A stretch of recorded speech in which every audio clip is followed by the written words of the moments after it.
Good afternoon to all of you. My name is Ana Principi, and I am the Undersecretary of Institutional Relations and International Cooperation at the School of Humanities and Educational Sciences at the National University of La Plata. I would like to welcome you all again to this, the third cycle of conferences we are holding as part of the joint project between the USA and Argentina. Share dialogues on gender, ethnicity, geopolitics, history, and memory. The project is one of the beneficiaries of the U.S. Embassy in Argentina's grant program for cooperation and exchange projects. The University of La Plata is extremely grateful to the Embassy for choosing and sponsoring this series of conferences. I particularly like to thank the cultural assistant, Michael McLean, and the specialist Nori Cerda and Giselle Dubinsky for all their support and hard work during the preparation process. I particularly like to thank as well Ana Barletta, Lucia Batista, Enrique Garguin, Fernando Rigone, Ignacio Angelani for all their support and hard work as well. And of course, we are really glad to have Bonnie Smith with us. And now Ana Barletta and Lucia Batista will introduce her. Thank you. Thank you all. Hello, good afternoon. Thank you very much, Anna, for your presentation. Hello, Bonnie G. Smith. We are so happy to have you with us today. Well, I will introduce Bonnie. Bonnie G. Smith is a great American historian, professor emerita at Rutgers University, the State University of New Jersey. She was born in Bridgeport, Connecticut. She graduated from Smith College and received her PhD from the University of Rochester in 1976. Her early interests include the French Empire in the post-industrial era, and she later focuses, especially but not exclusively, on the cultural hybridity in the modern West, historical gender inequality, and women and gender in history from a global perspective. Throughout her life, Bonnie has worked as university professor, served on the editorial boards of numerous journals such as French Historical Studies, Feminist Studies, and the Journal of Women's History, and has also worked as a scriptwriter for some episodes of the European History series on the YouTube channel Crash Course, whose directors are John and Hank Green. Well, before continuing, we want to share the message from Dora Barrancos, a friend of us, a teacher, who unfortunately cannot connect today with us. So here, Bonnie, for you, this message from Dora.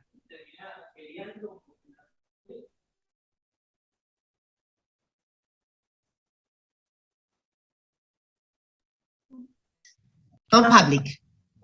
I apologize for not being connected in this recognition ceremony to one of the foremost historians in the field of gender studies, Dr. Bonnie G. Smith. As director of the Universidad Nacional de Quilmes Géneros collection, I decided that the first volume of that collection would be The Gender of History, Men, Women, and Historical Practice, originally published in 1998. It is a remarkable text on gender relations and historiography.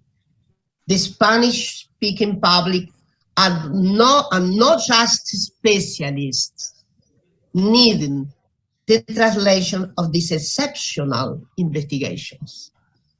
The passing of the years has increased the enormous significance of the contribution of this book since we are facing a great development of feminist historiography, largely because feminism has become a mass movement in Latin America. The struggle for women and diverse gender identities rights occupy a central place in the life of our societies. Finally, I wish to state that the entire work of Bonnie G. Smith represents a saga of extraordinary value for the historical knowledge of gender relations with repercussions on the present time. Dear Bonnie, our special affection for you and gratitude for your extraordinary work.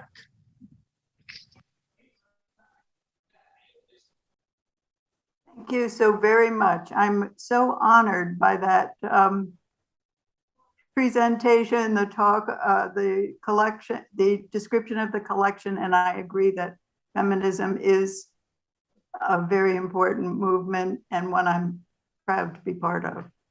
Thank you so much. That was a lovely, and unfortunately, as I get older, I start crying easily, so I'm afraid I might start crying, but I'm going to try not to. But it was a lovely tribute, and I appreciate it deeply. It's all true.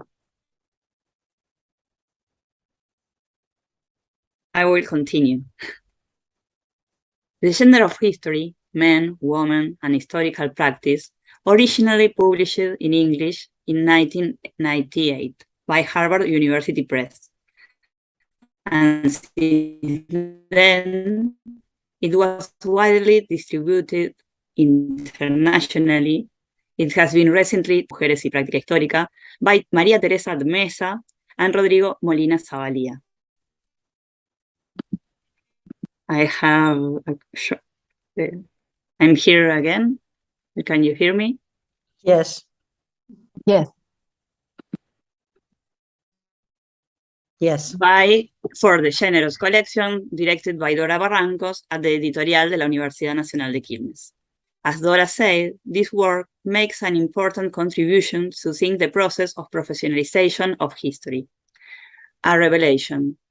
Despite the momentum of much of the historiographical narratives, during the last 2 centuries, history has not been written primarily by men, nor has it been primarily concerned with men. From her perspective, women in the West demonstrated a lively, productive, and growing interest in the discipline since the late 18th century, but their careers and trajectories have differed. Most of them pursue this vocation as amateurs, without institutional affiliations, and dedicated themselves to the most diverse subjects, such as the history of women, of social life, and of the so-called low and high culture. In the same sense, Smith points out that what has prevented consideration of the work of amateur historians and their relationship with the intellectual and political development of women have been a historiography that precisely eradicates amateurism to tell a singular story of the great achievements of professionalism, of research seminars, official archives, political history, and the identification of scientific research with the sense of sight. Bonnie, we want to hear you now, and my English is so bad because I'm so nervous to be here with you. We want to hear you. Thank you very much, and thank you, Lucia, and all the your comrades in feminism and history for inviting me to speak to you. It's really a pleasure. I'm going to speak in 2 parts. The first is going to be just a little overview of what's in the gender of history, and some of my thoughts about it. And then at Lucia's very kind invitation, I'm going to raise 5 different areas where the gender of history was not ahead of its time. Right now, it's pretty behind the times in terms of 5 issues that I want to raise for us to discuss if you are patient with my presentation. So I'm going to read a paper describing the book a little bit. It was born out of both enthusiasm and frustration. The frustration was that people said that there was no possibility of being a history of women because women had never done anything. And I was late going to graduate school. I had my family first, and then I went to school. And one of the people I met early on and heard speak early on in the 1960s was, or early 70s, I guess it was, Natalie Zeman Davis. And she, her collaborator, Jill Kerr-Conway, who was president, a historian and president of Smith College, in around 1970, they mimeographed a very thick bibliography of all the works that had ever been written about, not ever, I mean, obviously not all of them, in European languages. It was that fat.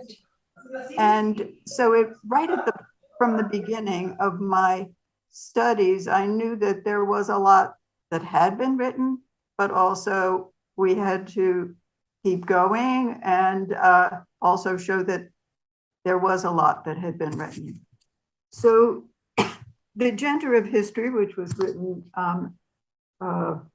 my math, 24 years ago, actually written probably 25 or 6 years ago, is about women writers of history in Europe and the United States from about the mid-18th to the century to the 1940s. It developed in my mind and research in the 1980s when I first wrote an essay on women historians that was published in the American Historical Review in 1984.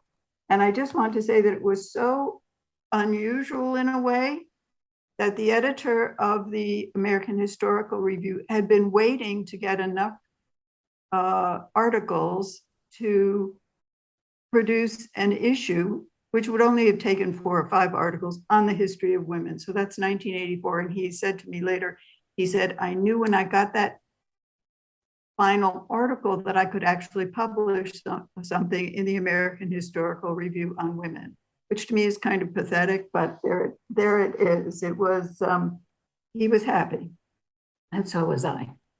14 years later, the book, The Gender of History, appeared. This time, including both men and women historians from, broadly speaking, Europe and the United States. The first essay that I wrote on women was immediately picked up by the AHR, but the book, my essay didn't have a lot of, what should I say? It wasn't that popular. But when the book came out 14 years later, it immediately attracted readers because it included men. It was the men in it that gave it some kind of purchase. And it also gave a little, and because it said gender in it, it gave people a tutorial, especially those people in historiography. It gave them a tutorial on gender because perhaps they really couldn't grasp Joan Scott's daunting essay, The Gender as a Category of Historical Analysis. In other words, in that book, they got 2 things for one. One, lots of men and 2, an explanation of the category gender. The gender of history looks at women amateurs who wrote on many different topics in the context of a rising professionalization of scholarship. This, quote, scientific, they saw themselves as scientific scholars, was increasingly written by male professors in universities who had attended boarding schools for boys. There, they studied Latin and Greek and other languages in an atmosphere of physical violence. Any sentiments of home were eradicated as boys bonded over perfection in learning obsolete classical languages, and they bonded over the constant beatings, that the physical beatings that created a scholarly cohort with contempt for women and other inferior groups. These professionalizers took as their topics the band of brothers that composed nation-state leadership, along with national and international political and governing institutions such as the Catholic Church. This was part of their turn to insistent dependence on verifiable evidence found in official archives. They defended such archives as the sole source of truth and value in historical scholarship. Despite their total dependence on household and family for emotional and physical sustenance, and often dependence on their wives and even children for alphabetizing their notes, copying their manuscripts, preparing their sources, these professional historians disdained anyone outside the scholarly brotherhood and even held in contempt as constituting an inferior class of humans, anyone, as I said, outside their group. In fact, one person noted, one scholar in the 19th century noted, he went into the Westminster Abbey, where there was recently the funeral of the Queen Elizabeth, and he saw a plaque on the wall to a young woman, and it was written in Latin. And he found it completely disgusting that Latin would be, that this woman, young woman, would be dignified with a plaque in Latin because she was a woman after all. This rise of so-called scientific history claimed to be exquisitely truthful in ways that no other history was. Its certitude depended on objectivity, rooted in intelligence, that as the major practical practitioners, that is the historians themselves, admitted was virile, it was manly, masculine, and unavailable to women and to foreign others of non-white races. Quote, truth is anathema to the Oriental mind, unquote, one of these historians claimed. In the seminar, an institution developed for the scrutiny of documents in order to root out bias and error. Some practitioners of scientific history in universities in Europe and even in the United States locked the doors of the seminar room so that women could not come in. And I contrast in the book the way that university lectures, sometimes it let women in,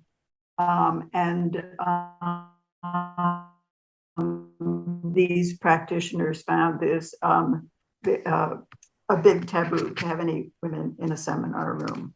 Simultaneously, however, these same hyper-rational men led a rich fantasy life in their studies and in the archives.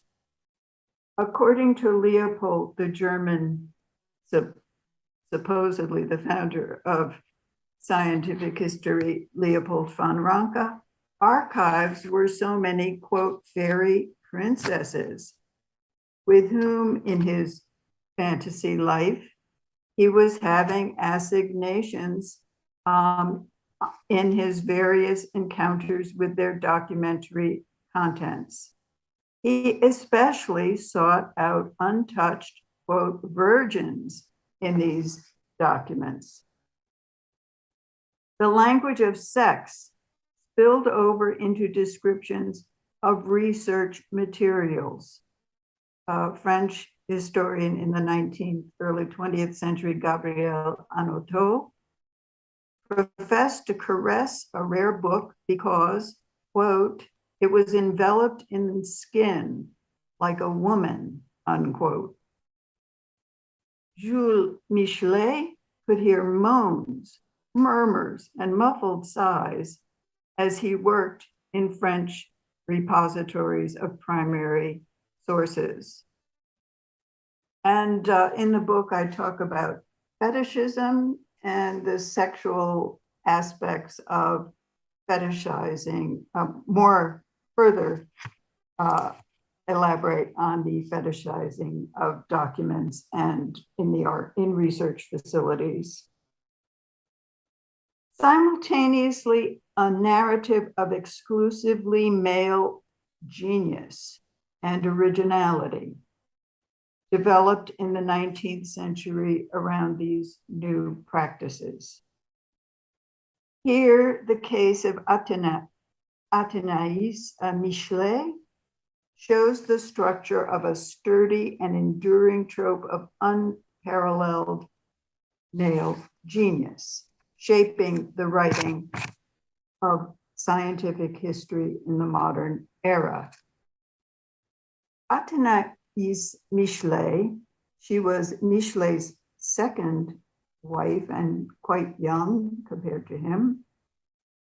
She had her own ideas about writing history, including finding new untouched subjects that intrigued her, such as histories of insects, birds, mountains, and other aspects of nature.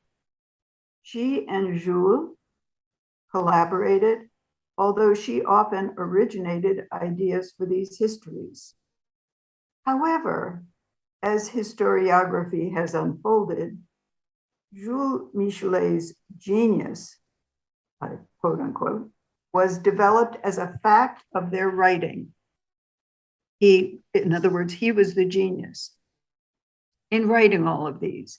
And she was, in fact, seen as a copyist, a fake, a drudge who took notes or who proofread, or sometimes even falsified his own genius. The scorn heaped on her was intense, right down almost to the present.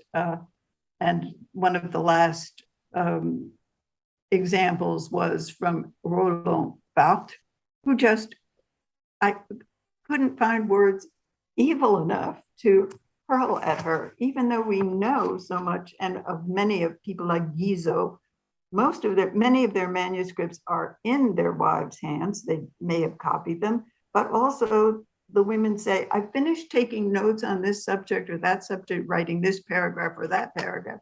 We know that many women were in fact writing their husbands' books because so many of them were politicians or teaching, doing things like that. The gender division of labor among historians and perhaps other undertakings took shape. No matter how a work unfolded, no matter the creators of the scholarship on which it was based, men got credit as the original authors and creators, with women as being derivative, mere copyists, and even frauds, as was Athenais called a falsifier and a fake.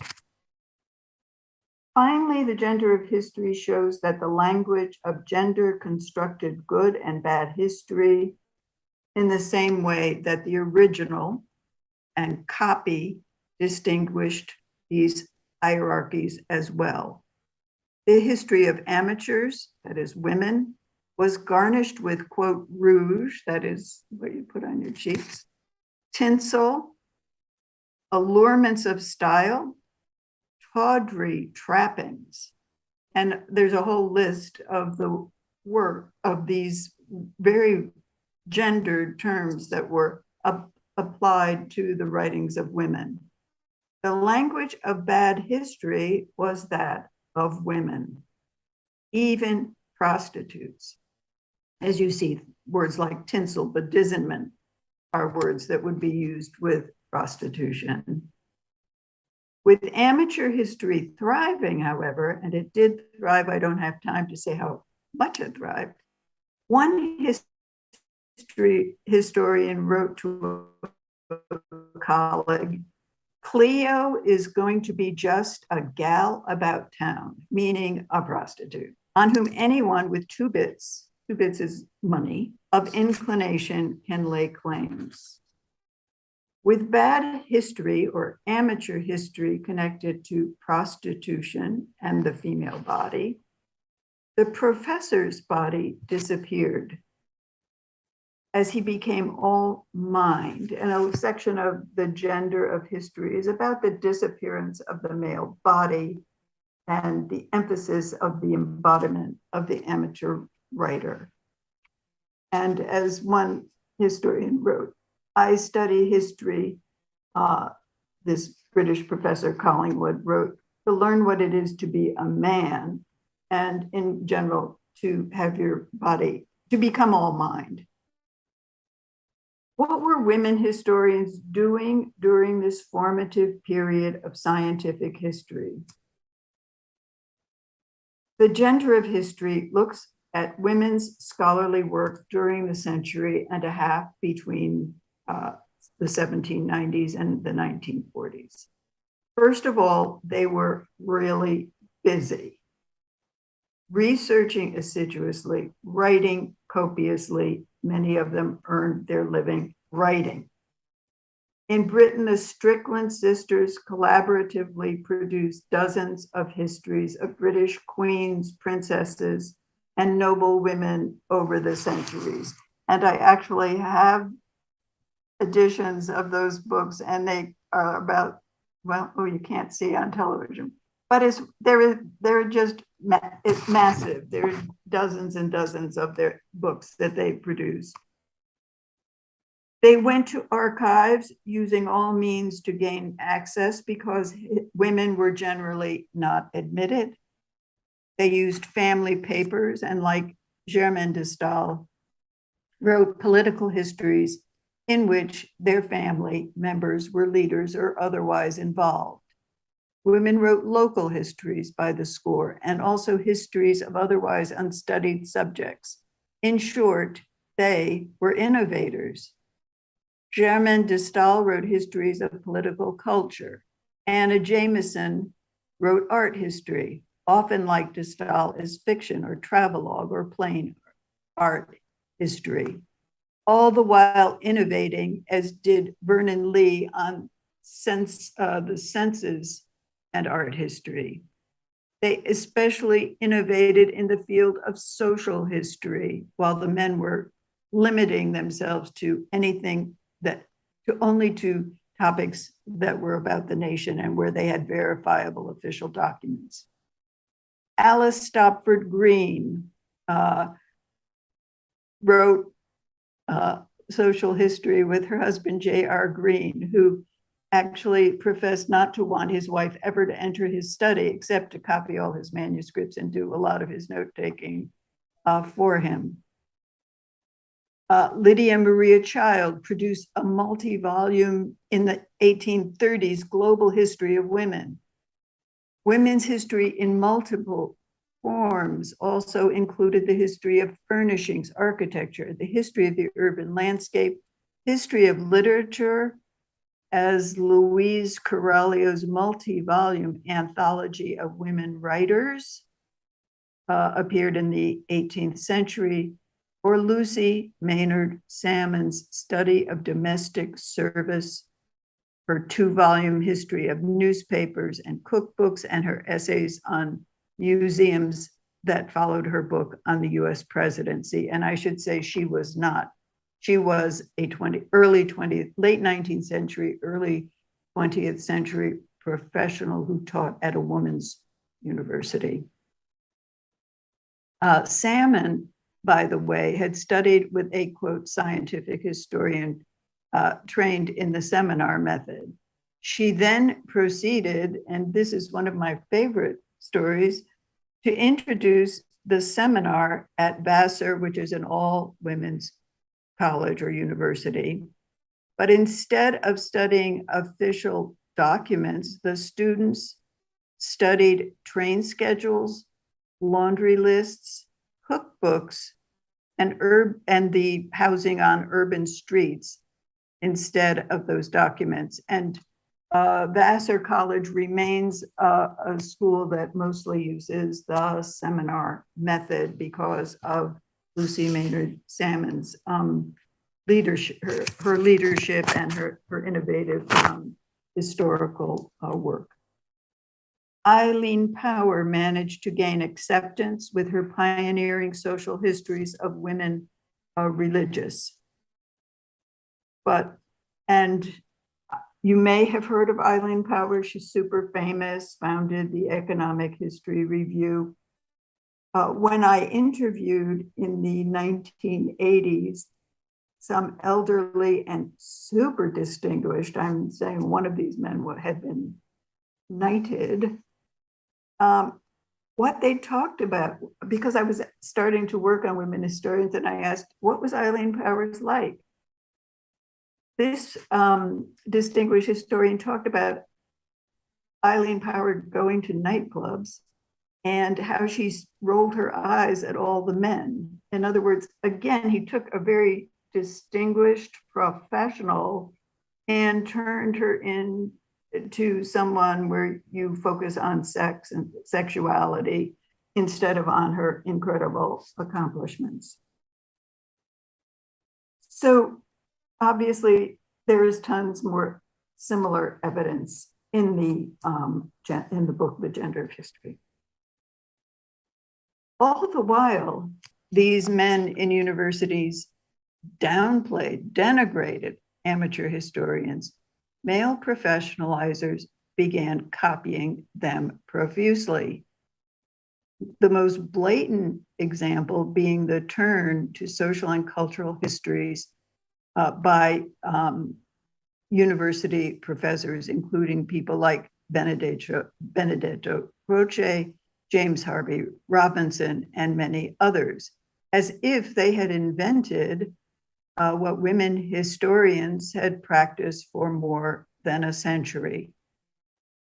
Taking up social and cultural history with a vengeance in the early 20th century, James Harvey Robinson wrote that obviously a historian could elect to describe a Roman villa or a primitive steam engine. He can trace the origin of Gothic architecture or of the Egyptian calendar, portray the infatuation of Henry VIII for Anne Boleyn or Bismarck's attitude towards socialists, or the hatchets used by Neolithic man, unquote. In other words, he now switches his field to all these social and cultural histories that women had been developing over the previous century so successfully.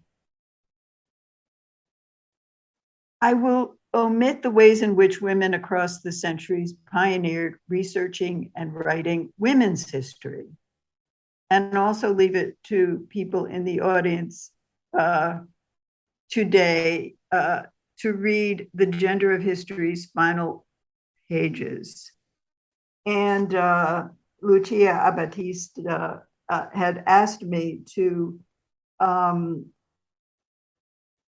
say something about the tenor of the book and what I'm thinking about it today. And I reread the last chapter of the book and found that it was pretty tough.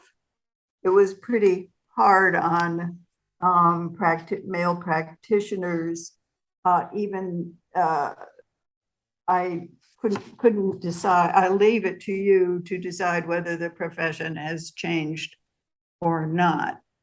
But my final word in that book is that in the profession of history, as I still see it, it does live up to its claim to be objective, but it is also remains incredibly gender biased and somehow gender, what should I say? Intoxicated with gender.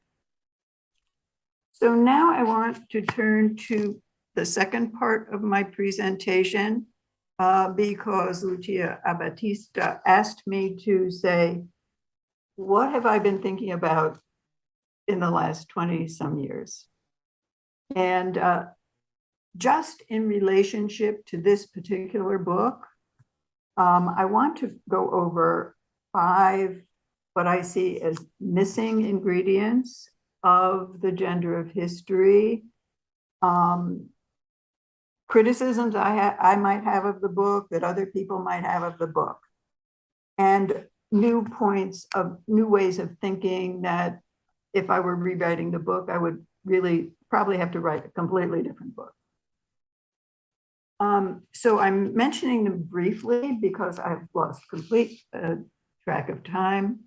And so I'm going to start with the 5. The first one is that a critique that it's an idea that women's history should not try to be a narrative, though it should not try to insert women into a historical narrative, but that it should serve as critique of all the history that had gone before. It should not be a replication of male narrative with women substituted for men.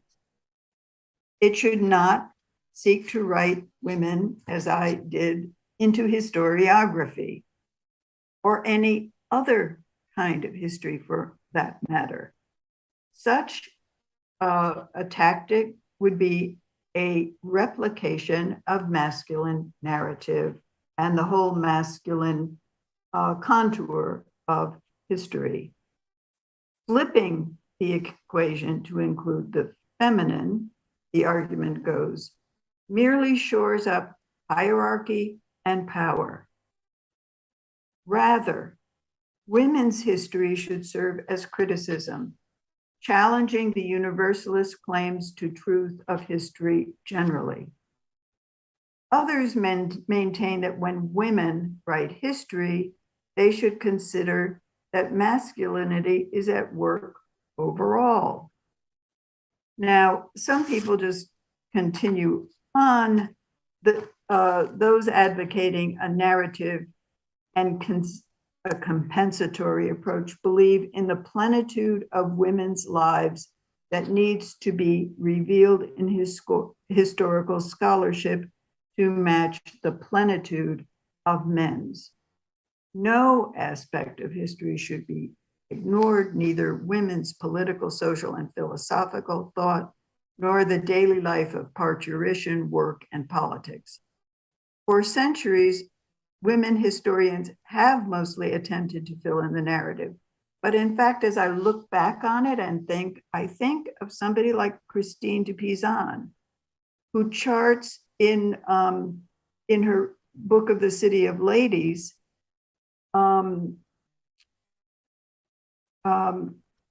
worthy women's activities. But she does begin her narrative discussing her profound grief at a noted male scholar who denigrates women from many angles. She begins her account with critique, in fact, with a criticism. and as do quite a few historians studied in my book, and as I do myself. Should gendered critique of the history that has operated as science and as the deeds of men be the goal, producing not a new women's history, but an unpacking of the scientific tradition? Should women history be criticism and not critique and not narrative? So that's point one. One question I have that whole idea of history, women's history as critique, hadn't really been developed when I wrote the gender history. The second point, where's the power? One question directed at the latest iteration of women's history from the late 1960s and down today is, where is the power? History is about power. It's about authority. It's about rulership.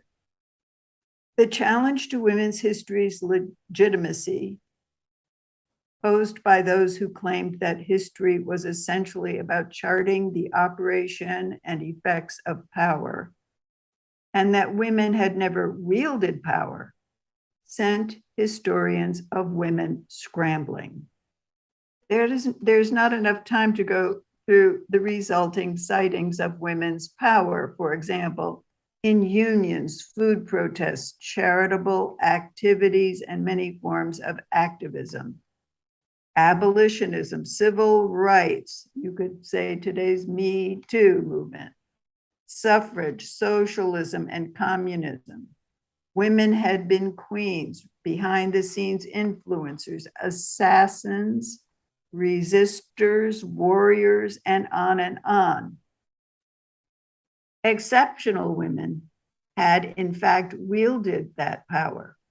The justification for women's history, however,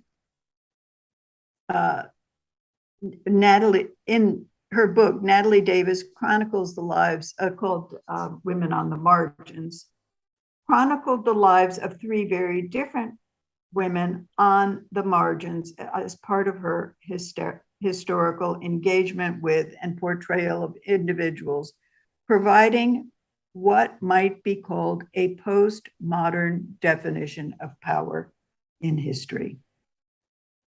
Now, I just want to give a little elaboration of this, her definition of power. For Davis, the margins were important spaces in history, national and world history or otherwise. People on the margins were flexible, she announced in her study, and given their character of positioning on the margins, they take advantage of opportunities. At the margins, there may be fewer constraints and social conventions that one has to follow. Although people at the margins confront problems, as the heroines in Davis's story did, they soldier on and work to find emotional and other resources that others might not. They develop skills, they fortify themselves. They prepare themselves for whatever may threaten to upset their lives and goals. Simultaneously, there are fewer rules on the margins and offer fewer constraints. And then Davis uses as her example of a German merchant woman, a French nun, and a Dutch scientific illustrator.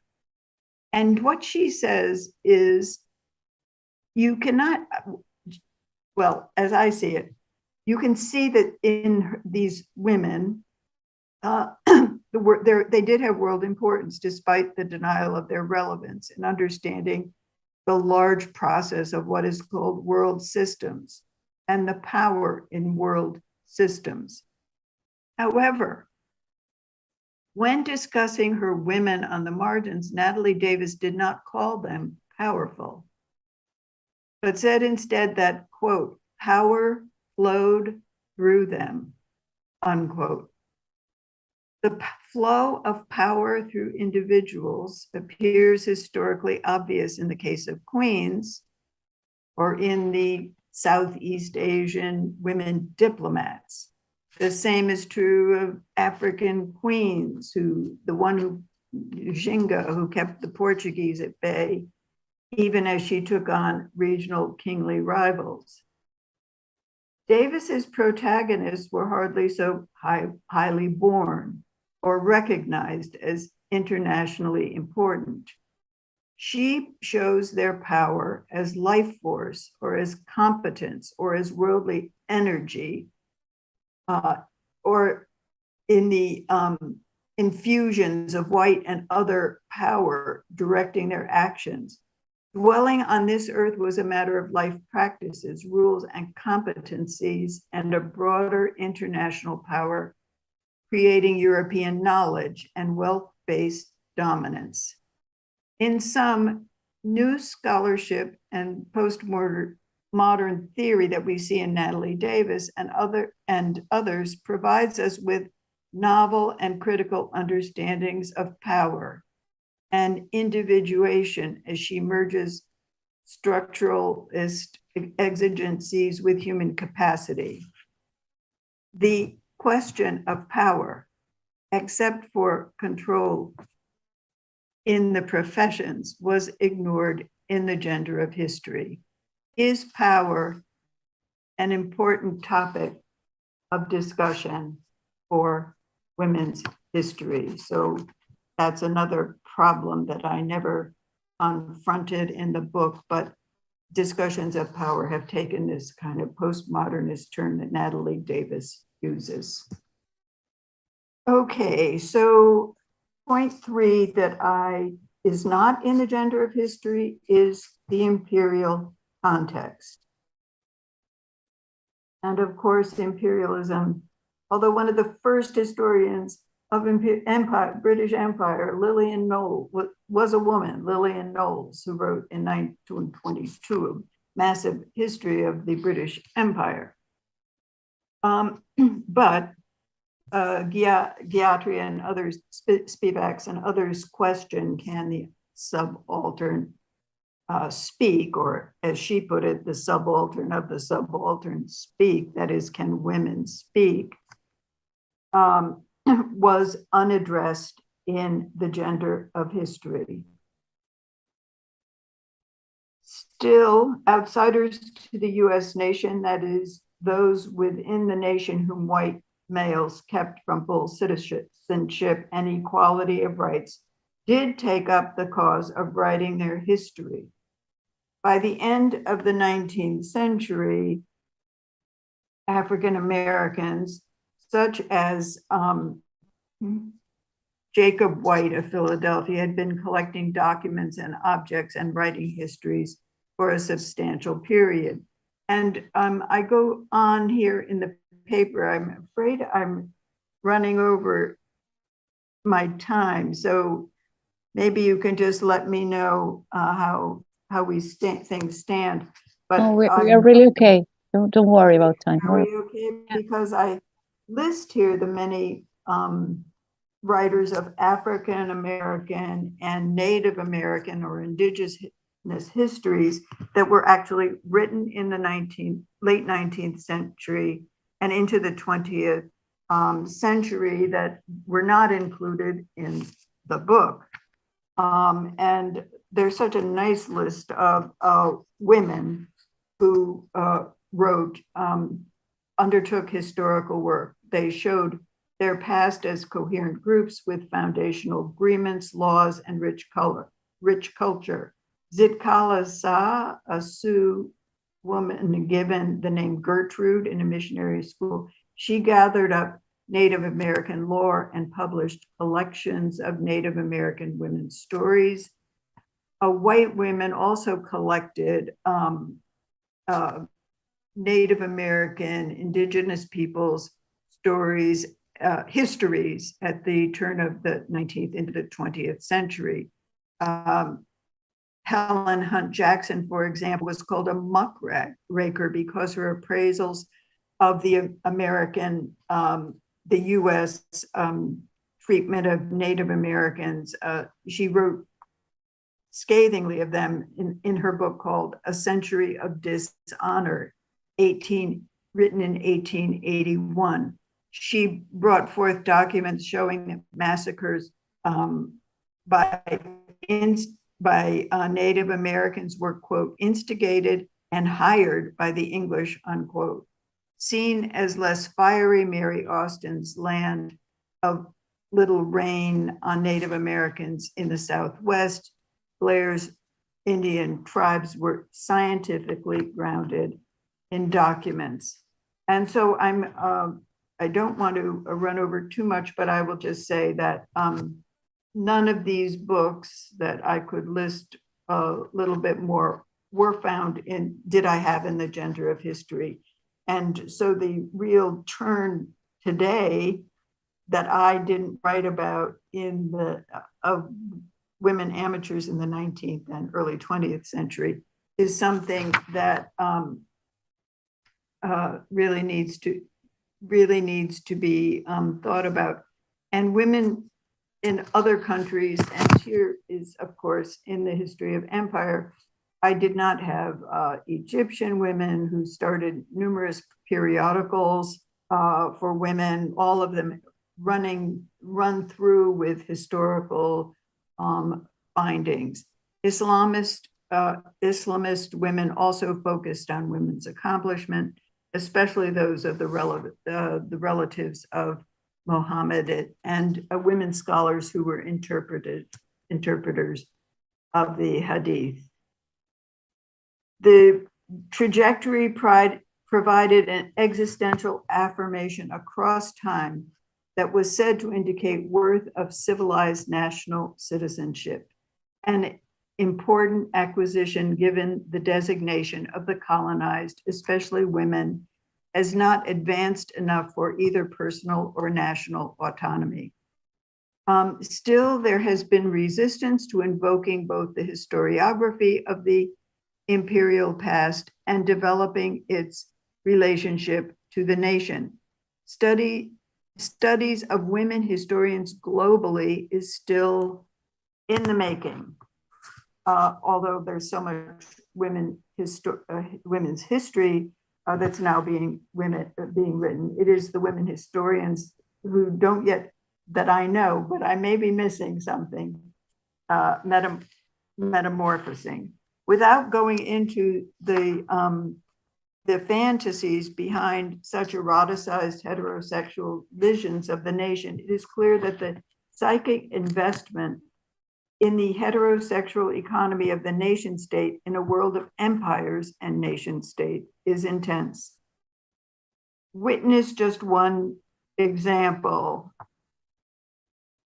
In the mid-1990s, there was a loud tantrum by a group of Australian male historians over the book Creating a Nation. Came out in the mid-1990s, and it begins with an Eora woman, an indigenous woman, giving birth near Sydney Cove in 1791.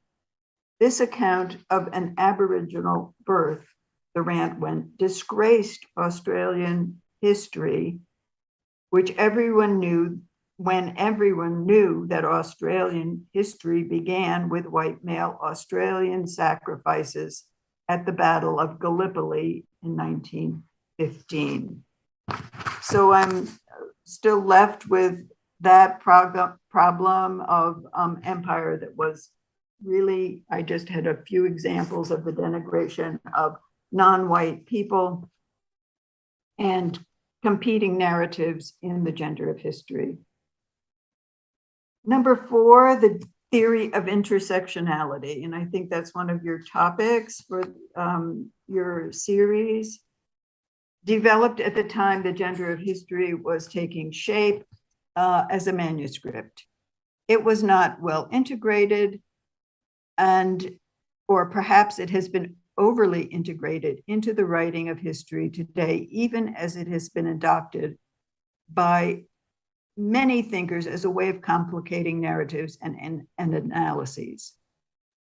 The idea behind intersectionality, as many may understand, is that Black women had multifaceted identities. That's how it began with Black women. To focus on a single aspect of that identity is the source of great harm, including the eradication of their identity itself through simplification, that is, seeing them either as one thing, Black, women, and other categories like that. This theory has proliferated across academic writing and analyses and has infused activist movements, including many that do not even involve Black women. In fact, most theories of intersectionality today don't deal with Blackness at all. The gender of history identified few Black women scholars, most notably Anna Julia Cooper was in the book, the first African-American woman to earn a PhD in history, who, like many an amateur, despite the fact that she had a PhD, opened what would become a major site of inquiry in her 1922, I think it is, dissertation. That is, she opened the history of slavery in France, slavery in French history, slavery in Haiti, slavery in the colonies. While historians adopt and encourage intersectional narratives, including race, religion, and gender, for example, one strand of feminist analyses see the wholesale appropriation of the concept of intersectionality as a way in which the central category, that is intersectionality, harms to Black women is eradicated. In other words, there are theorists who hate the proliferation of intersectionality because it eradicates what it was meant to illustrate and to complicate, that is, Black women's identities. So any other groups applying intersectionality to any other group's identity is once again to erase Black women by adopting their specially created means of presenting themselves. And so intersectionality is not generally a feature of the gender of history. And I ask myself and wonder, should it be, given the critique that some Black women scholars have mounted against its proliferation as a category. Okay, so finally, I'm in my final category, my final question. And this is something I haven't really developed. I've come across it very recently. And it is a question that goes against the grain of scientific history. History as living with the dead. And I'm not sure if this is something, especially since you study memory a lot, this possibility for historical rethinking of the gendered nature of so-called objectivity comes first. I first ran across it with anthropologists who espouse subjectivity as opposed to objectivity via the interlocking subjectivities of researcher and, for want of a better word, their informants. More recently, however, a very suggestive book for historians called Living with the Dead by the Swedish philosopher and theorist Hans Ruin outlines his belief in, quote, a cross-cultural existential a priori out of which the basic forms of historical consciousness emerge. According to his interpretation of a range of philosophical thinkers and their ideas, the dead live on in spectral form.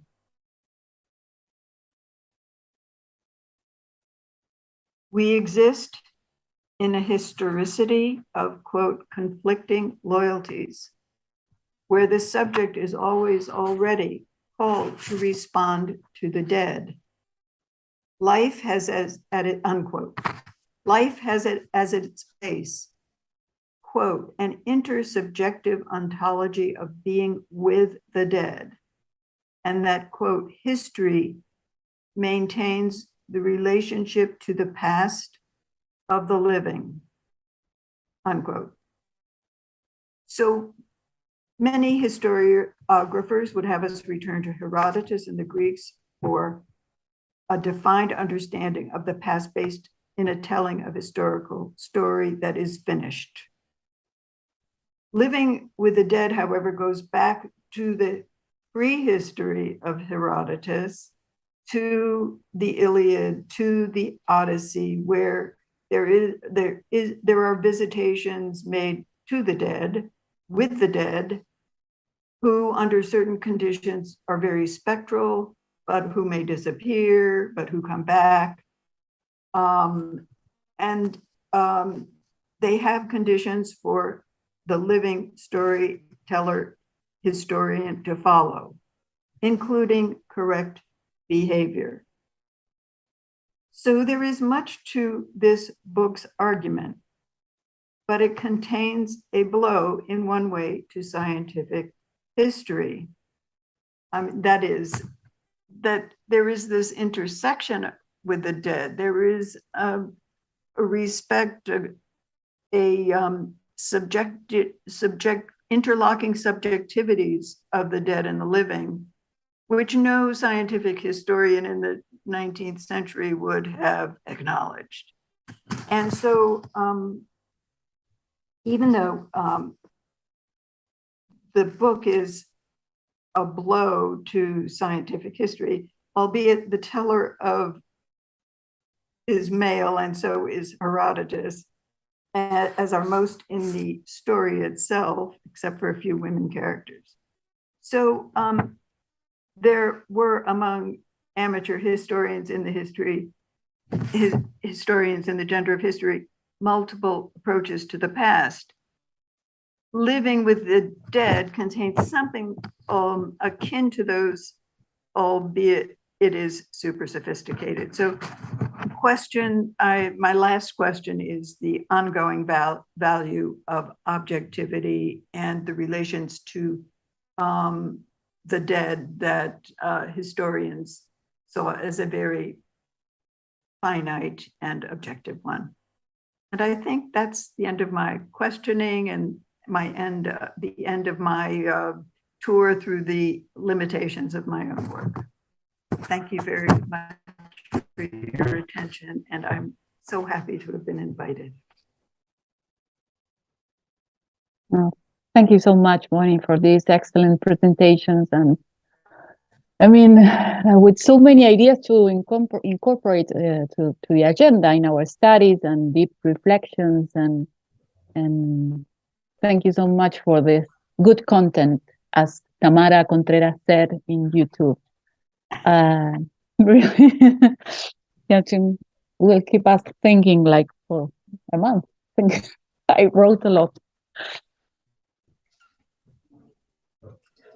I think Anna has some questions. Well, thank you very much, Bonnie, for your presentation. It was very interesting, very suggestive. I don't think I can make a question because I think that the question I thought you already answered them.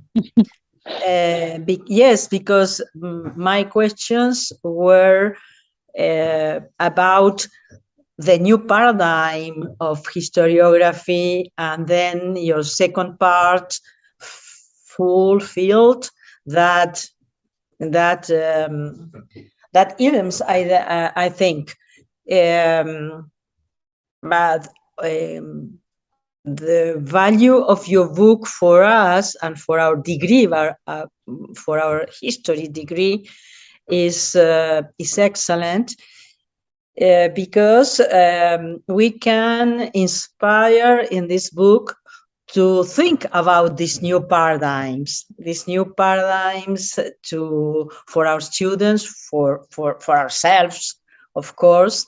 And then I think we learn a lot of those events you show us, real those I don't know how to say,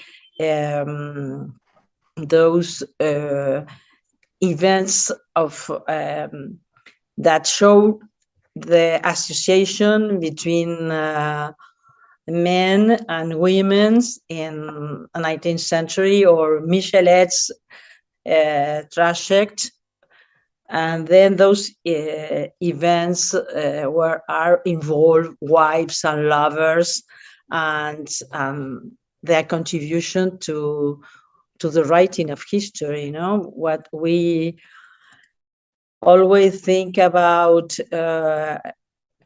how they could write so many books, doing so many things at the same time.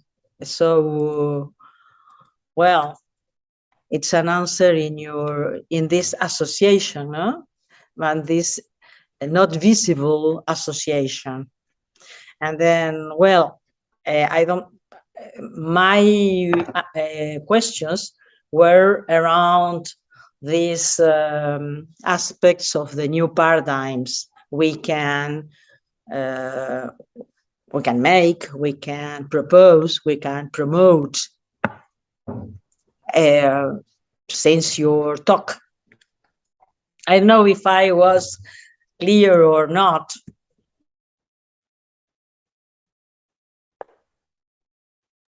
Yes, I'm not quite seeing the question you have, or I understand some of what you're saying, but I'm not. Could you just keep talking a little more? Okay. No, I said that my questions were about the new paradigms we can promote, thinking about your ideas and your studies of the profession. I mean, you reveal us that relations between profession and patriarchal order since its birth. And I heard that you said that it's still like this, although all the changes historiography has made along the 20th century and the 21 and 1. I mean, I think you think that it's still like this. Not at all, but that mark persists. Yes, now I understand more what you're saying, but let me ask you, do you think there is a gendered paradigm in the history profession? Is there still the goal of strict, is there a weddedness, a commitment to strict objectivity? Is there any questioning of scientific history? And it's all interesting. Or are there so many, a question I would ask you as a practitioner times now, are there many more paradigms now in the for practicing historians, for teaching, in writing, or is still the goal this scientific objective history? And the other is history writing still very patriarchal, or have things changed a lot in that regard? So I'm actually interested in other people's opinions of what's happening. Should the history of empire, which I certainly I believe in one way, but I don't know how it's going to be written, given that the paradigm history writing is the nation state. How do we change that paradigm? You know, I'm just curious from the perspective of all of you who are practitioners of history, what's changed since the gender of history, which I laid out in my talk as pretty stark. But perhaps in 20 some years, essentially 25 years, it has become less stark. Maybe it's more fluid. Maybe it's rich in choice, that one can write history any way one wants to, about anything one wants to. So I'm just curious as to how you see that things have changed.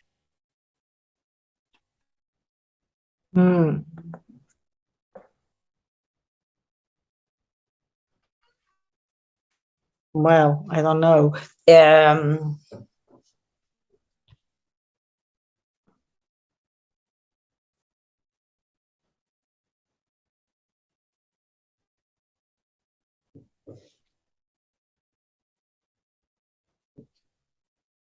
There's someone who wants to. I have a bad connection. Yes, I can read. I think that in our field of history. Okay.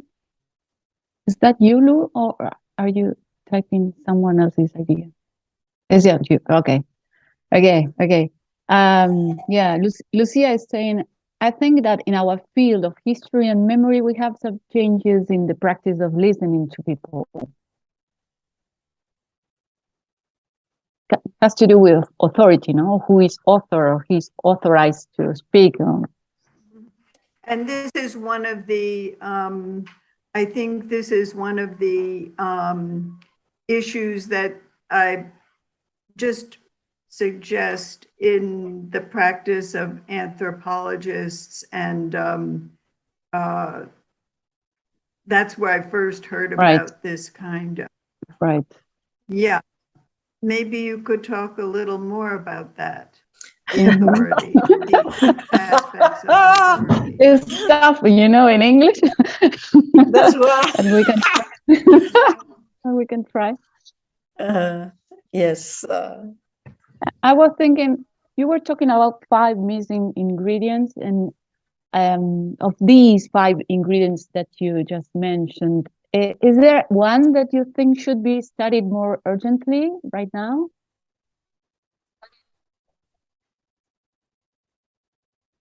No, can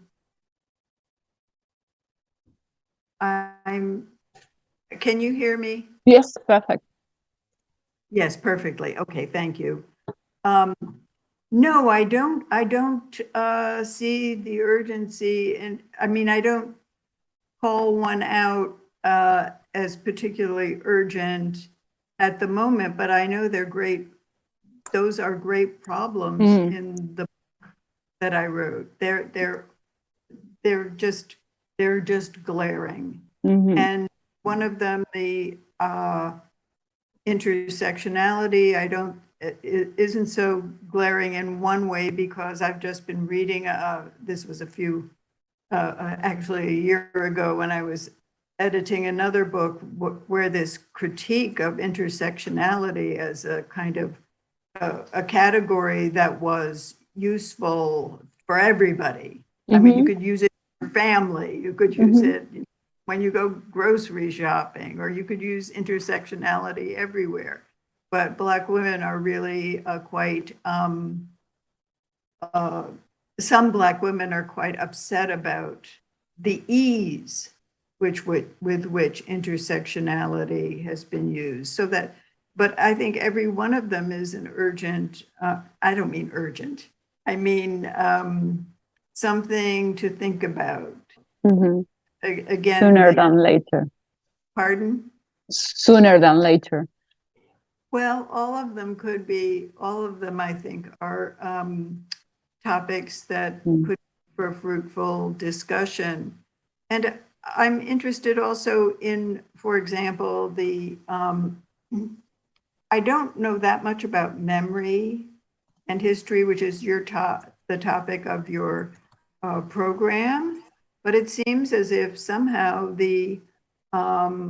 some of the new writing on living with the dead is connected to memory issues of memory, because there's something that's, I don't know, maybe you could tell me a little more about memory studies and how that, I have nothing actually in the beginning of the book, it used to be that I do talk about 18th century women who wanted to go and talk to people who had been someplace and what their memories of that experience was. So early on in the book, there's some allusion to memory. But maybe someone could tell me about memory studies in relationship to some of this scientific history, because I'm not really informed as much as I should be about memory studies, but I see it in these new studies of Herodotus and the Iliad, and where there are lots of there's lots of memory work going on in the Iliad and in the Odyssey, where the king asks, can't remember which character it is, tell me what you know about, what you've heard about these particular soldiers. So there's a lot of memory work there, and so. Yes. It's another question in the chat. Yes, Lola Daviduk asked, Bonnie, could you elaborate about the type of influence intersectionality has over the study and analysis of women, gender figures, events, or people?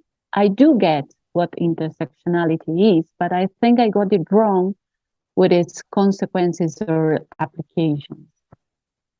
Well, thank you for the question. It is that I'm very influenced by an essay in an anthology, a collection I just produced. I'm going to hold this up, and I don't know how I can. It's the Routledge Global History of Feminism, and it has an essay by Natalie Cisneros, who really takes on intersectionality as just a universal category that anyone can use. And she goes through the founding of intersectionality as a category in the work of Kimberly Crenshaw, somewhere I think around the mid-1980s, and rehearses the history of that category and the uses of that category. Its founding by, or its creation by the jurist Kimberly Crenshaw, and she says intersectionality is about Black women. It's not about, it is to keep them from being seen as a part of a singular category, either Black or female. And she said this wholesale, this generalized kidnapping of this topic is an affront. It is an erasure of Black women. It is a harm done to Black women because it takes away their unique situation. and it erases them just as the way they've been erased in the past.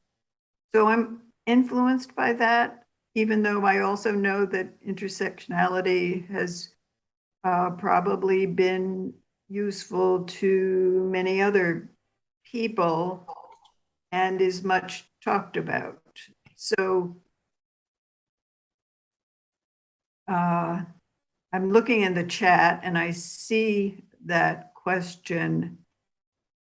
Intersectionality, where you can say, one of my colleagues who's African-American, she taught her class and she on African-American history, and she said, okay, I want everyone who is a woman to stand in that corner of the room. And then she'd say, I want everyone who's Black to stand in another corner. And the kids were very confused. And I want everyone who's right-handed to stand in another. In other words, in African-American history or Black history, the contention for some people is that it only applies to Black. And the value of it for Blacks is that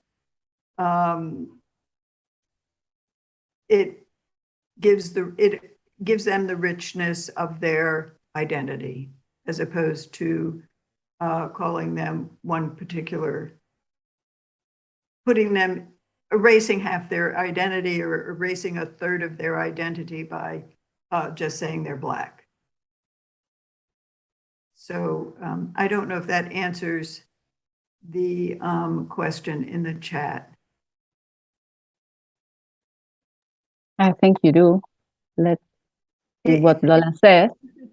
It's a tough argument that nobody can use, that this is a Black category and it's nobody else's category. So maybe people need to think of another way of saying intersectionality that isn't seen as so harmful to Black women. I'll just put it that way. It seems to be doing, from this author's point of view, it seems to be doing harm as a category.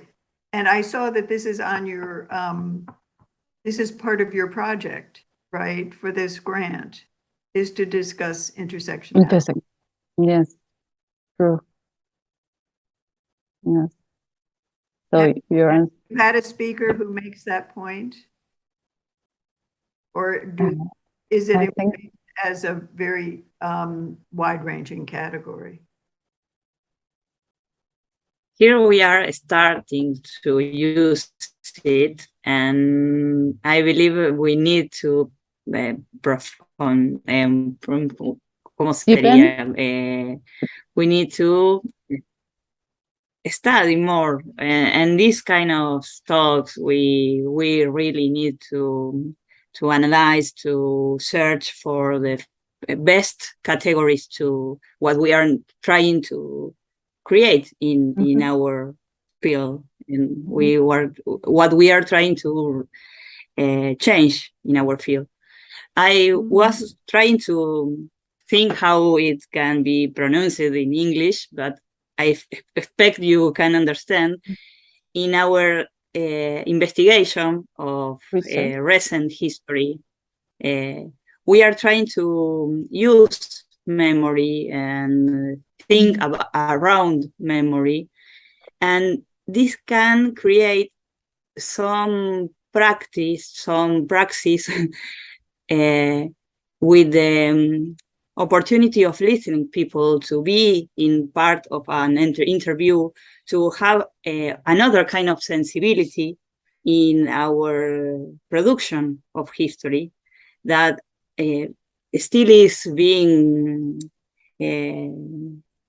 ¿cómo sería la palabra para criticized? It's still being criticized. It still has being questioned, but I believe when I read in your book the idea of the 19th century practice privilegiada was the view and the distance. between the investigation, between the historian and their object, I can see a change in our practice, but still it's not. That's so interesting. So you really do see that things have some kind of change, and we can explore the possibility of feel something in our interview, and we are making investigation where another kind of sensibility is apareciendo, is growing. Yes. Arising. Yes. Yes, we are trying to criticize subjectivism. Yes, well, if you read the book, for example, of Tema Kaplan on women across, she does much with interviews and memories of women in various parts of the world. So I see that she fits perfectly into that. And she has been working on water and people's experiences with water and water scarcity. So and this would be, I think there's one section in the Gender of History where some people go to a party and they go because they can get information, what people saw, and that was seen as very important. And then the quote scientific historians wanted, they would have none of that. That was absolutely not. That was kind of gossip. Whereas somebody like Germaine de Stael would be an informant because her father was in power, and so she didn't have any documents to back things up. But so it's very interesting that things have changed so much in your own practice of history and in teaching history. And of course, the history of the major Latin American countries, Argentina and Chile and Brazil, they're so full of memories that it must make for a particular attraction of to memory. But what is the relationship of memory work to that older tradition of scientific history? Is there a relationship? Are you all trained as historians? Her sound is a... Ana Principi, no, but Ana Barletta and I, yes. No, I didn't hear all of what she said. I'm not historian, but both Lucia and Ana Maria Barletta are. I'm from literature field. So, but you're trained. Yes, you're trained. No, it's true that in Latin America is an explosion of memories, and it's a field that has increased in the last 20 years here in Argentina, recent history and memory. And that's the field of our major history and memory. And it's a field, interdisciplinary field, where with anthropologists, sociologists, philosophers, literature, it's a real interdisciplinary field that it's in the making, as you say, in the making. Well, 20 years is not much to criticize the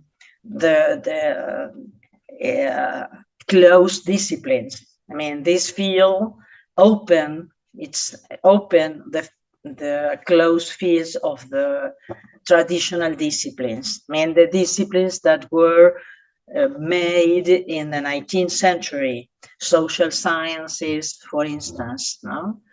And then as history too, humanities and social sciences. So yes, that the way you criticize the Constitution or the birth of our discipline of history is very amazing and very interesting to make or feel progress. I mean, it's I know how to say it, but is that it's a real aspect that we can get, we can incorporate, we can include for discussing the traditional history, the traditional profession. And what Lucia said, I agree that we are that this field criticize or defy that birth near or with or in the context of positivism. But positivism is very difficult to discuss, and when you feel that it's not with you, it's still with you. I mean, and this field is, I think that this field defy, is the field that really defy the positivism source of professional history. I don't know if I was clear. No. When you say this field It's memory, I or think. defines, This field is history and memory, right? the field of our major. Yes, but when you say it history and memory, and what is the relationship to positivism that you're saying? Challenges, positivism. Challenges, yes, challenge, or defy doesn't exist. Challenge, yes. That positivism is a challenge to memory? Otherwise, I mean, no. History and memory challenge positivism paradigms. Yes.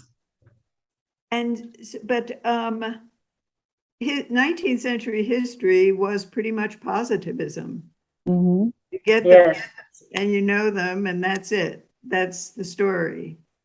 Mm-hmm. Is that right, or am I wrong? That positivism is, in a way, the paradigm on which history was created in the 19th. Yes. It's in the birth of the profession. Yes. Right. And yes, to what you say, tell the things that has really happened. Right. And then does memory challenge that? Does memory history challenge that? Yes, recent history and memory studies challenge that birth and that permanent or continued mark in the profession. It's very interesting. Yes, I mean, in some ways, it's very much like, it reminds me of this book that I'm now, all I can talk about is this book on living with the dead, because it is so much, the people who are writing about it, including people like Jacques Derrida and I'm trying to think of some of the others. Actually, I brought my notes down just because, let me just, it's not just Derrida. Sorry to go. It's another French, Deleuze. Pardon? It's another French. No, it's not. Levinas, yes. So there's an ethical component to it.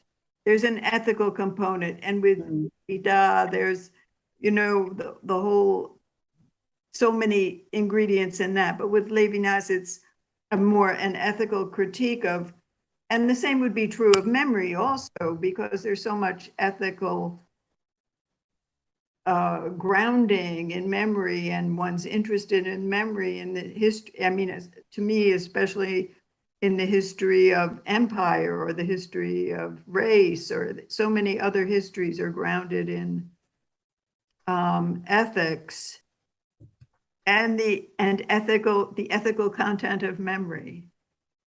So, but when I have trouble with this living with the dead, but I'm trying to sort it out, because I do believe that it also cracks open scientific history.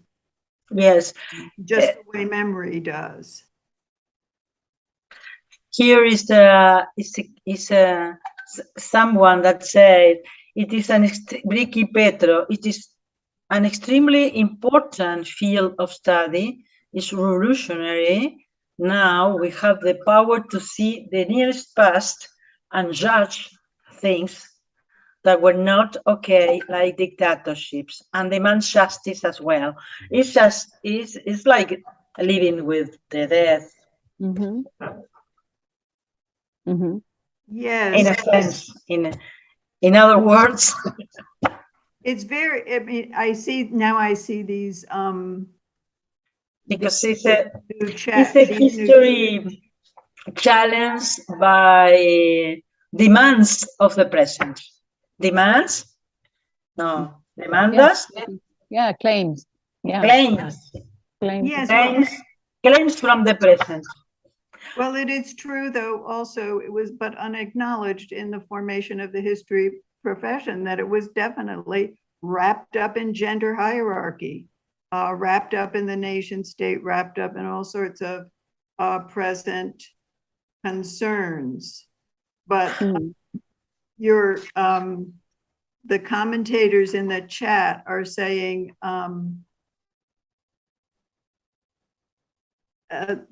now we have the power to judge things that were not okay, like dictatorship. Yes. Which it's making an ethical intrusion, might say, into historical scientific history, right? Right. And the commentator is very interesting. She says, and demand justice as well. And then the next one is memory, truth, and justice. And it's a statement for activism here. That it's truly interesting. And I think people would say that, well, history is objective and memory is not, or some these people are, but how does one reconcile those?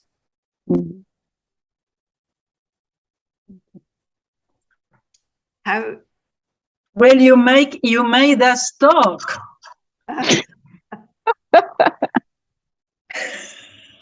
No, I'm really interested in these things, because honestly, also this ethical component of living with the dead, but of course, one of the things in the Iliad, I think it is, that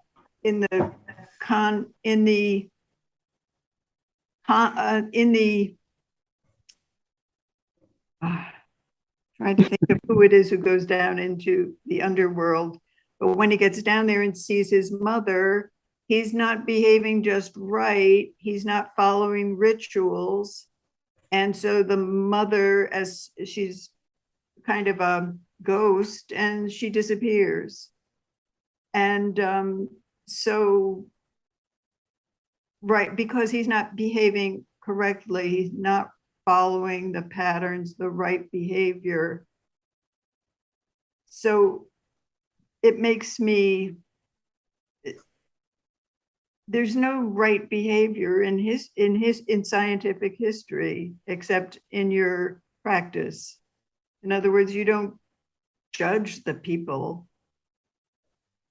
although you can judge them as historians, but you aren't really supposed to judge people who are dead. Mhm. And in memory, it seems maybe it's a little different, right? Mm.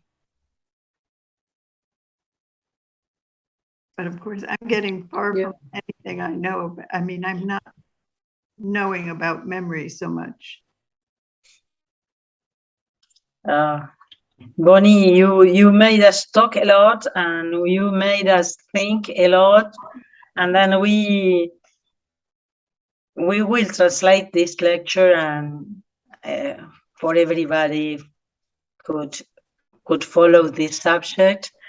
And then let me tell you that this meeting was wonderful, and we will keep in touch for future meetings or exchanges. Excellent. I look forward to it. And the conversation about memory is pending because it's long. But I really appreciate your interest, and this was a very pleasant meeting, and it was a pleasure to hear you. And then we'll keep in touch. Thank you very, very much. And I think you just received an award, did you? I don't understand. I didn't yet. I'll write to you later. Okay. Yeah. Thank you so very much. And I appreciate the tribute to the gender of history. Very kind and very moving. So thank you. Yes. And thank you for your interest in the book. And thank you. Thank you very much, Bonnie. Yeah, it was an honor to be here. Yes.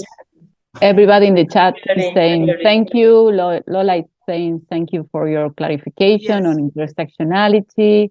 Beautiful. There's so many comments. Actually, I haven't printed out this. Thank you for your words. This lecture will help us learn. It's very difficult to change overnight history. Yes. I completely agree, says Maria, Karina. Yes, I love all the thing. Don, come over here. May I introduce my husband, who's also a historian? Okay. Hi, Don. Hi. Donald, his name is Donald. Hello. Hello. He's an early modern historian. Nice to meet you. Okay. Thank you very much. And à la prochaine. Till the next time. Thank you. Till the next time.